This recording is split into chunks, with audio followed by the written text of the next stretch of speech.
¿Pero sí me explico? Sí. Esta ley de derechos de autor en Internet, de acuerdo a cómo está redactada, iría dirigida a que, por ejemplo, una persona pueda pagar cárcel por infringir un derecho de autor en Internet. Esta ley no es la que hace eso. Eso ya está, es el Código Penal. Y el Código Penal ya da cárcel a quien utilice sin autorización del autor una obra protegida por derecho de autor en cualquier medio. O sea, eso ya está, eso es el Código Penal. En esta ley lo que se hace es, muchas veces es muy difícil identificar al infractor en Internet, porque en Internet hay un medio más o menos anónimo. Entonces, para los titulares es importante contar con la cooperación del proveedor de servicio en una forma más eficiente, llaman ellos, y es porque el proveedor de servicio puede fácilmente cortar el acceso y evitar la infracción, y porque es el que puede identificar al presunto infractor. Esos dos elementos hacen que ellos necesiten la cooperación. El tema es que si lo único que sucediera en Internet fuera piratería o la distribución de contenidos protegidos y piratería, pues uno entiende la urgencia y la dimensión de la sanción. Pero es que Internet es mucho más. ¿Me explico? Entonces, realmente con esta ley lo que se hace es facilitar la identificación del usuario infractor y facilitar el bloqueo del acceso, que en una forma más expedita, que es lo que quieren los autores. Lo que realmente afecta es que el problema es que esta ley, que es de intermediación, hace muy difícil que uno pueda identificar cuál es, según esta ley, tu problema. El problema es más grande, digamos, que esta ley, es todo el sistema de derecho de autor. Pero, por ejemplo, en el caso de las bibliotecas, un tema claro es el tema de la definición de lo que es un proveedor de servicio. En ese momento, como está escrito, el proveedor de servicio casi que lo que hace es describir acciones. El que enruta. Esta biblioteca, por ejemplo, ofrece enrutamiento, que tiene un wifi abierto, o con paso, pero está ofreciendo acceso a internet, entonces podría ser ISP. El que dé alojamiento, no sé esta biblioteca, pero las bibliotecas digitales de las universidades, por regla general, lo que están haciendo hoy en términos de lo digital es ofrecer alojamiento a los profesores, a los estudiantes para lo que producen, porque son los repositorios institucionales, luego serían ISP. El que indexe de servicios de búsqueda. La mayoría de las bibliotecas digitales son sistemas para ofrecer eso, luego también lo sería. Y el otro es el tema del caché, que es un poco más complicado, pero esos son los 4 tipos de ISP. Como está redactado hoy, como te digo, son acciones. Entonces, si yo abro mi wifi, yo soy ISP. Ese evidentemente no es el alcance de la ley. Eso, el Congreso tiene la potestad de corregirlo. Ahora tiene que arreglarlo, exacto. Pero seguramente yo que abro mi wifi voy a quedar por fuera. Ahora, ¿van a quedar por fuera las bibliotecas? No sé, depende de cómo lo definen. ¿Qué papel usted? Perdóname un segundo. Y lo que eso significa es que las bibliotecas van a tener que adoptar toda una serie de acciones para cooperar con los titulares de derechos de autor, pero sobre todo generar unos sistemas internos y casi que es aceptar que tienen responsabilidad en la intermediación, lo cual a mi modo de ver también es complicado. Muy bien.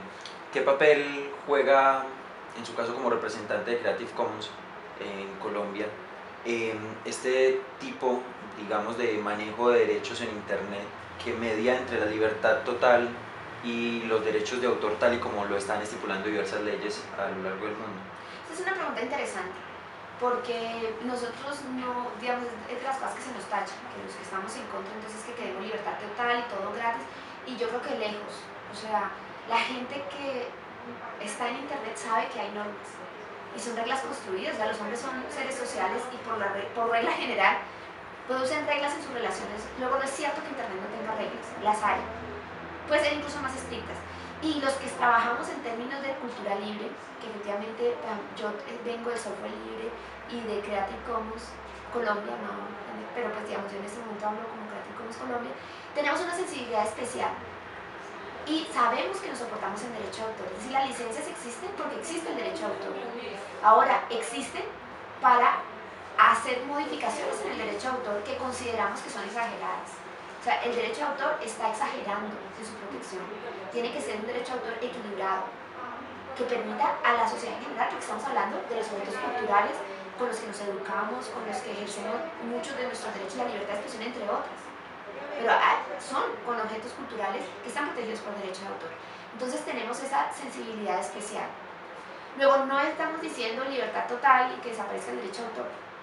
Lo que estamos diciendo es que la regulación tiene que ser una regulación acorde con un nuevo entorno. Estamos legislando un hoy y un futuro con normas de la forma como funcionaba el mundo hace unos años, es decir, el siglo pasado, el siglo XX. No tiene sentido. Hagámoslo pensando en toda la sociedad. Y esa sociedad incluye otras personas, particularmente en un entorno tecnológico que ya no es unidireccional. El disco era unidireccional, la televisión es unidireccional, el radio es unidireccional, Internet no es unidireccional. Genera otras dinámicas, otras formas de expresión y otra cultura. Y esa no puede seguir siendo espichada, llamémoslo así, por normas de derecho de autor. Ahí es donde aparecen los temores, porque todo el mundo sabe que después de esta viene el acta. No es todavía el acta, pero vendrá el acta.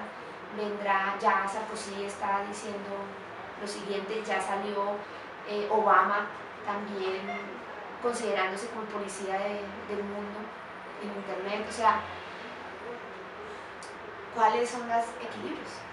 O sea que pues en ese sentido y en todo lo que hemos venido conversando, el acta también es exagerado en su planteamiento, en sus planteamientos, el acta como legislación internacional. Todavía no es internacional, es un tratado multilateral que engloba a 8 países, uno de los cuales es la Unión Europea, por lo tanto es varios países en uno. Pero fue, digamos, y es un poco, la negociación fue secreta. El fin específico del acta era la falsificación, era la lucha contra la falsificación y fundamentalmente en fronteras, pero luego pues adquirió un tamaño en que se incluyó un capítulo totalmente sobre derecho de autor e internet, y sí, es más fuerte que lo que tenemos. Ahora, por ahora es de 8 países, de los cuales en Latinoamérica solamente México, pero pues lo que sabemos es que eso muestra agendas, ¿no? Para dónde vamos y qué es lo que viene pasando. Entonces, efectivamente, esta ley no es el acta, pero ahí vamos. Es un primer paso.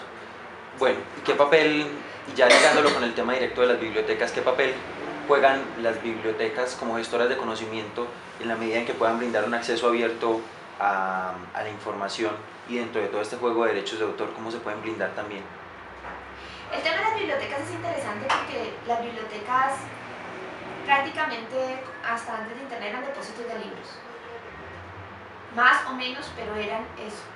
Con la aparición de Internet se les han creado un montón de restricciones porque la mayor parte de lo que está recibiendo lo reciben por licenciamiento, pero también han encontrado que pueden ser un puente muy importante. Han aparecido una cantidad de nuevas funciones para las bibliotecas, los repositorios institucionales, la posibilidad de crear y apoyar a sus usuarios en creación de contenidos para Internet. Tienen una cantidad de labores ahora en formación de públicos en los diferentes aspectos, y casi todo eso está mediado por Internet. Desde comunicación, simplemente de contar que aquí vamos a hacer los talleres en los que utilizan Internet, generan comunidades en torno a ellas, hasta verdadera gestión de repositorios institucionales, por ejemplo, donde ya son casi que editoriales. O sea, tienen una cantidad de funciones impensables hace unos años. En esa medida uno lo que ve es que ellas se posicionan muy fuertemente con usuarios, que su función es de difusión y acceso.